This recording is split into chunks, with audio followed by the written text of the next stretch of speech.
Good morning everybody, this is the repair video for the Thetford Service Door 5 on a Bailey Pageant. I had 2 days wrestling with this, so just thought I'd make this video to help other people out.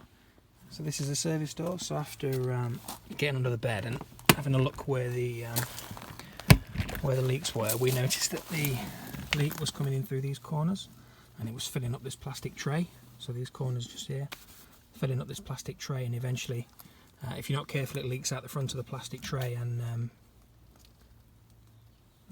wets all the floor through. So the 4 leaks that we found in the end. So the first leak was on the main seal, which is just this bit here that you can see. So I bought a new seal from Thetford. Unfortunately that didn't solve the problem, so what I had to do, I had a look on another YouTube video. There's a guy on there who had the same issue, and what he actually did was he turned the seal the opposite way around. So this part should be on this side of the seal. So what he did was he fitted it the opposite way around. You don't have to bond these seals in like the original one was from the factory. So yeah, just flip the seal around, spray with silicone cleaner, and that cured 90% of the issue. Let's say 90% of the issue. Now what I did as well as part of the process was fitted this extra seal on the inside. So this is available from Screwfix, and it's weatherproof storm guard stuff.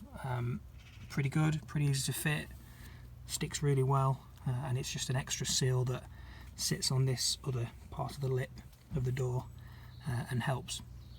So that's the second fix that I did. Now I found 2 more leaks as well on the door. These locks, they have O-rings behind the locks. Both of those O-rings were split and they were letting water into these cavities behind the door. So you take these 2 screws out, replace the O-rings. I had some generic O-rings that I had in the garage that were roughly around about the right size, and that stopped these cavities filling with water. And then as part of the process I added some sealant onto the outside just to try and solve the problem, but that didn't help. So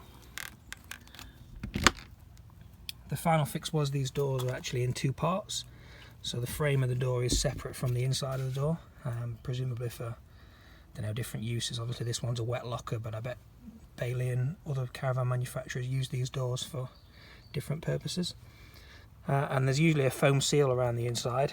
Now this foam seal had deteriorated on this one, so the water was running around the door, down inside this crack here, filling up this cavity inside the door, and then that was eventually leaking into the Caravan as well.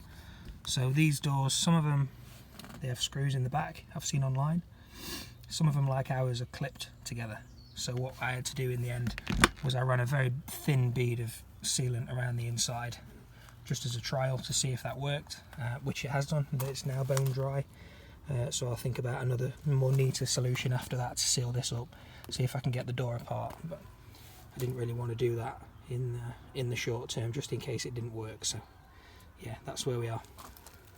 So the door's repaired now. It's a bit harder to close. So one thing I noticed when it looks like when the door and the frame had originally been fitted to the Caravan, that the frame is slightly on an angle when it's been fitted. So this seal on this corner is tighter against the frame than that corner. So what happens now, we've got 2 seals on there, it makes it a bit more difficult to close. So what I had to do is you just twist the door slightly, make sure that part of the seal's up against the Caravan, and then it closes alright. And that's it, that's me. So I hope this helps other people to solve their own problems that they're having, because I see it's a common issue. So cheers guys.